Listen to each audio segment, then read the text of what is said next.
വാഴ 2 സിനിമയ്ക്ക് തെലുങ്കിലും നല്ല അഭിപ്രായങ്ങളാണ് കാണാൻ സാധിക്കുന്നത്. നിലവിലെ സിനിമയുടെ തെലുങ്ക് റെസ്പോൺസ് പരിശോധിക്കാം നമുക്ക്. എന്തായാലും നമ്മുടെ മലയാളം ഓഡിയൻസിനെ പോലെ തന്നെ തെലുങ്ക് ഓഡിയൻസിനും ഈ സിനിമ നല്ലപോലെ ഇഷ്ടമായി എന്ന് മനസ്സിലാക്കാൻ സാധിക്കുന്നുണ്ട്. കാരണം നല്ല പോസിറ്റീവായ ഒരുപാട് റിവ്യൂസ് തന്നെയാണ് എക്സിൽ കാണാൻ സാധിക്കുന്നത്. നല്ലൊരു ഫൺ ഫിൽ എന്റർടൈനർ ആണ്. അതുപോലെ തന്നെ ഇമോഷണൽ ആയ ഒരുപാട് സീൻസ് വർക്ക് ആയിട്ടുണ്ട്. ഫസ്റ്റ് ഹാഫ് ഒക്കെ നല്ല കോമഡി ആയിട്ട് പോയിട്ടുണ്ട്. സെക്കൻഡ് ഹാഫ് കുറച്ചും കൂടി ഇമോഷൻസിലോട്ട് ഫോക്കസ് ചെയ്ത് പോയി. എല്ലാവർക്കും ഒരു ബ്ലോക്ക് ബസ്റ്റർ ആയ ഒരു എക്സ്പീരിയൻസ് നൽകി എന്ന് പറയുന്നുണ്ട്. പിന്നെ അവർ ആരും എക്സ്പെക്ട് ചെയ്തില്ല മലയാള സിനിമയിൽ നിന്ന് ഇത്രയും നല്ലൊരു തെലുങ്ക് ഡബ്ബിങ്. അപ്പോൾ അതും നല്ല പോസിറ്റീവ് ആയിട്ടുണ്ട് ഈ ഒരു സിനിമയ്ക്ക്. അങ്ങനെ എല്ലാ ആസ്പെക്റ്റും ഈ ഒരു സിനിമ നല്ല എൻഗേജിങ് ഫാക്ടർ ആയി എന്നാണ് കേൾക്കാൻ സാധിക്കുന്നത് നമ്മുടെ വാഴ 2 സിനിമ തെലുങ്ക് റിലീസിൽ. എന്തായാലും തെലുങ്ക് റിലീസിൽ എന്തായാലും നല്ല അഭിപ്രായങ്ങളാണെങ്കിൽ എന്തായാലും ഫൈനൽ കളക്ഷൻ ഒരു 250 കോടി വരെ പോകാൻ ഹൈ ചാൻസ് ആണ് വീണ്ടും കാണാൻ പോകുന്നത് നമ്മുടെ വാഴ 2 സിനിമയിലൂടെ.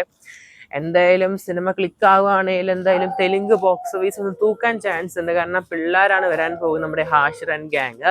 കേരളത്തിൽ എന്തായാലും ഇൻഡസ്ട്രി ഹിറ്റ് ഉറപ്പിച്ചു കഴിഞ്ഞിരിക്കുകയാണ് അടുത്ത ആഴ്ചയോടെ. എന്തായാലും തെലുങ്ക് ബോക്സ് ഓഫീസിൽ തന്നെ കൊമ്പന്മാരായ നമ്മുടെ മാർക്കോ, ലോക, പ്രേമലു സിനിമയുടെയൊക്കെ ഫൈനൽ തകർക്കാൻ സാധിക്കുമെന്ന് നമ്മുടെ ഹാഷിർ ഗ്യാങ്ങിന് കാത്തിരിക്കേണ്ട ചെയ്യാം നമുക്ക്.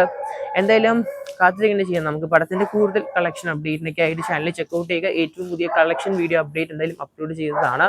നിങ്ങളുടെ അഭിപ്രായം ഇൻബോക്സ് ചെയ്യപ്പെടുത്തുക. ഹാഷിറിന്റെ ഈ ഒരു സിനിമ 250 കോടി ക്ലബിൽ ഇടം പിടിക്കുമ്പോൾ ഫൈനൽ കളക്ഷൻ ആയിട്ട്. അതിന് പക്ഷേ എല്ലാവരും ഇത് കാണുന്നുണ്ടെങ്കിൽ സബ്സ്ക്രൈബ് ചെയ്യുക സ്റ്റോക്ക് സീരീസ് യൂട്യൂബ് ചാനൽ.